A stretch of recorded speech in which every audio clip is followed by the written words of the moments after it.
Our next moment is high culture. It comes from Samuel L. West, one of our finest actors from one of the great acting dynasties, and he won't be doing poetry or Proust, but reading from a commentator, one of your own. He'll be reading an extract from Poor Me, the new memoir from the Sunday Times' very own A. Gill, a previous award winner himself, and he's writing about the joys of journalism when he was first experiencing it. Samuel.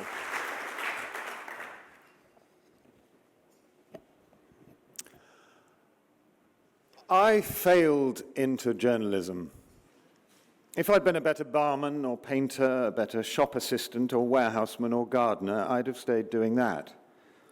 Those who can't do teach, and those who can't teach do PE, but those who can't even teach PE report, and those who can't report write columns. At Tatler, Jo Drinkwater was an unlikely editor. She was jolly and a typical public school Sloane Ranger who adored the royal family, knew how to address a divorced duchess, held sobbing views on the sanctity of the English countryside and the essential godly goodness of country house weekends and Fulham dinner parties, and earls, and cavalry regiments. She was also a naturally dexterous editor with perfect pitch for the rhythm of a sentence. Jo and I got on. She took endless care and time with my cliché-ridden copy, going through a column, putting in par breaks and reprimanding all the sentences starting with but. What I really learnt at Jo's desk was the heartbeat pentameter of first-person writing. It's all in the pulse. As I was writing for Tatler, the rest of the press was enjoying a bit of a purple patch. Papers would boastfully halloo their monthly readership figures. The cost of newsprint and printing was falling. Advertising of all sorts of soft, expensive and chic consumer stuff was rising. There was no internet to speak of. Downloading a picture on a computer took an hour and sounded like it was making a smoothie. Editors were in the market for some popular culture features, but not many traditional journalists could or wanted to write that kind of stuff. So they started press ganging from magazines to get writers. So I started to write small pieces for the newly made style and travel sections of the Sunday Times. You had to write fast to a brief. Speed and dependability are the essence of newspaper writing.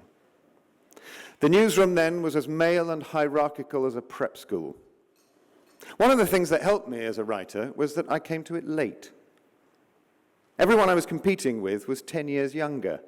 They had emerged from university where they'd read English or classics or PPE. Most of them knew everything and had experienced virtually nothing. I had done lots and lots of menial things, of disreputable, humiliating, repetitive, pointless things. I discovered in writing that experience always trumps cleverness. Those thousands of hours spent learning the wrong thing left me with an analytical eye that combined with a natural skepticism. I don't know a drunk or a junkie who can't decipher the relationships and power and the insecurity and vanity in a room. Mendacious, duplicitous, wounded, we examine minutely and see everything.